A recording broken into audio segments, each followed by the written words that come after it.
स्वाति, स्वाति,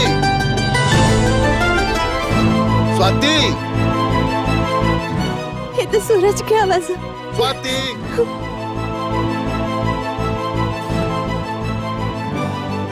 अरे तो इतना हिम्मत ते हमरा बहन के पीछा करत करत यहाँ तक आ गई ले। लेकिन भैया बस चुप, बदतमीज। कन्हैया, यह वो लड़का जो हमनी की बहन के अपना प्यार के जाल में फंसा के ओकर जिंदगी खराब कर चाहता। भैया देखत का बड़ा मारा करा के ना किशन, अपना दरवाजे पे कुत्ता के भी अपमान न कल जाला। निकल जो बाबू, अगर दोबारा हमार घर तक ए इलाका के आसपास भी नजर रह लेना, जान से मारते। जो निकल भैया, निकल सूरज, निकल जाओ यहाँ से। ठीक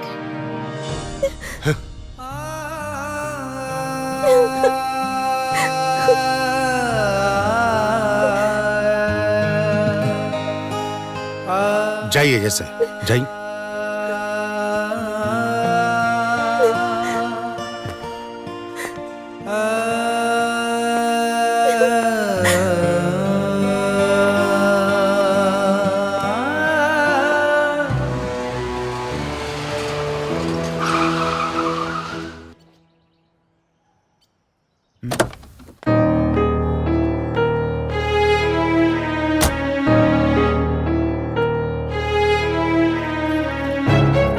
धनराज सेठ,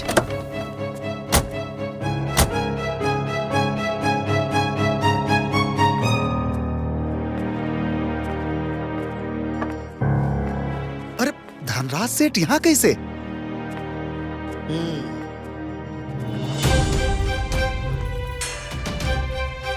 सूरज, जकरा के तो लोगन बेइज्जत करके अपना घर से भगा दे ले रहा, वो हमार बेटा हमरा सगरो दौलत के इकलौता वारिस।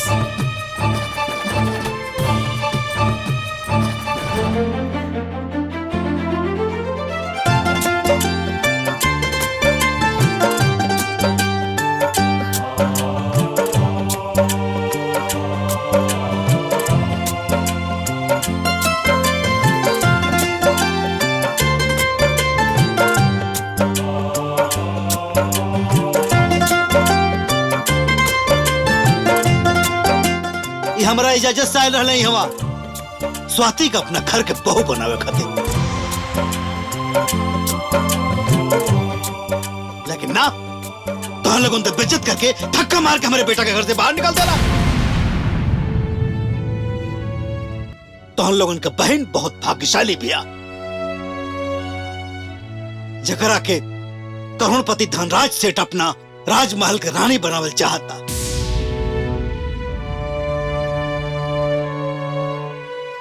अब बताओ, रिश्ता लेके आयल बानी, संबंध बनावल चाहता ना कि सौदा करबा?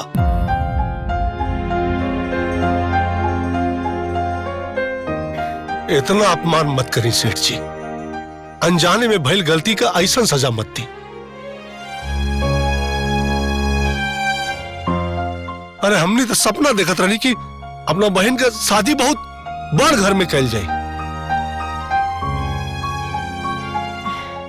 लेकिन इतना बड़ घर में हुई ये तब सोचले भी ना रहनी हमने। अब तब हमरा समझा में नहीं क्या होत कि शादी कैसे करब हम। बहुत आसान बा, एक जोड़ा कपड़ा में अपना बहन के विदा कर दा, बारात का खर्चा हम संभाल ले। ना, स्वागत सत्कार तो हमनी कहल जाए, ये हक हमनी से मत छीनी।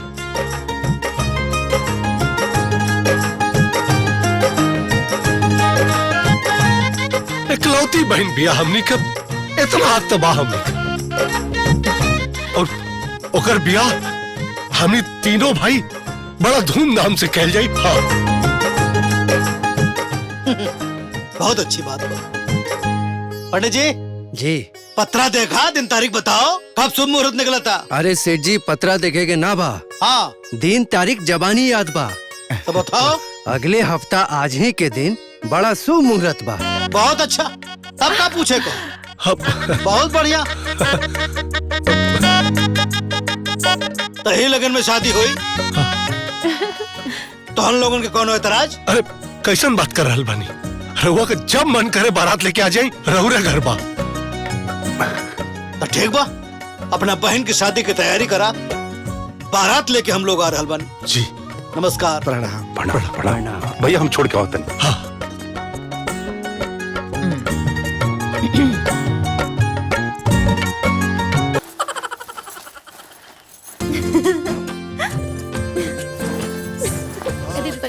हाँ भैया। मुंह का देखा ताड़ू, काम करा। महेंद्र बाबू से बात हो गई ला। कल जाके बाबू 15 लाख रुपया उनसे ले लिया ठीक बा भैया। और शादी में जौन जौन खर्चा होके के बा ओकर पूरा लिस्ट बना ला और सबसे बात कर लिया। ठीक है? ठीक बा भैया। आज ना बड़की भाभी और मंजरी भाभी के ना काम अरे करो काम देख हमरा करिए। दिल के इतना इनका सुकून सबके मिला था, एडवांस दे दिया। हम का बताई। अब भैया हाँ ना जी कुछ नहीं के ऐसे कुछ ना अरे मंजरी भाभी थोड़ा आगे जा। अरे बड़की भाभी थोड़ा आगे जा। अब भैया हाँ हाँ हो रहल बा।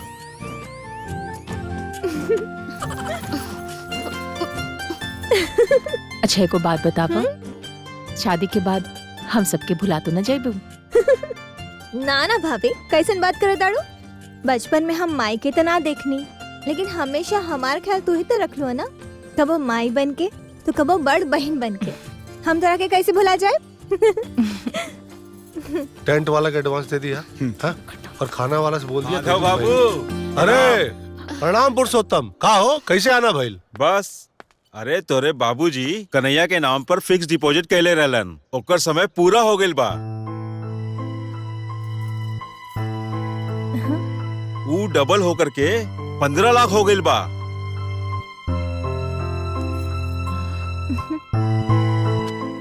बाबूजी बताओ ना।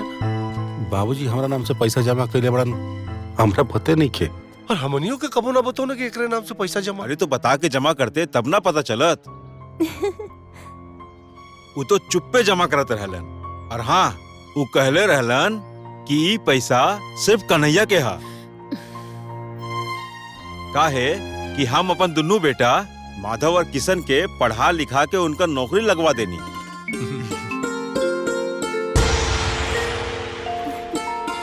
लेकिन कन्हैया के आज तक कुछो न कर पैनी।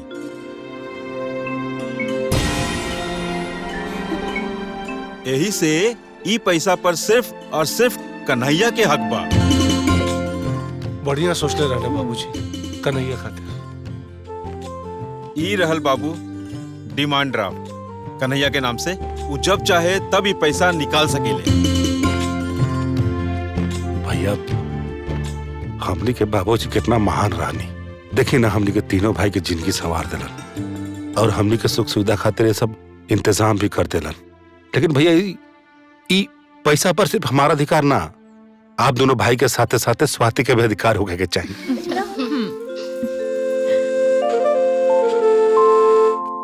कैसन बात करता रे पगला? हमने बाबूजी के जीते जी कबो उनके बात का अवहेलना ना कहनी, तो उनका मरला के बाद उनकर बात ना मान के पाप कहल जाओ। बाबूजी बहुत सही कहलन। ए रुपया पे सिर्फ तोहार हक है, काहे कि हमने तो नौकरी कर रहल बानी जा। ले ये तोहार है। भैया पकड़। का किशन? हाँ भैया ठीक कहता नहीं। कन्हैया तू ये कबो मत सोचिया कि पैसा खातिर हमन के कबो अफसोस होखी। हाँ अरे भैया कैसन बात ये करते तोहार हो? बाबू, सिर्फ तोहार।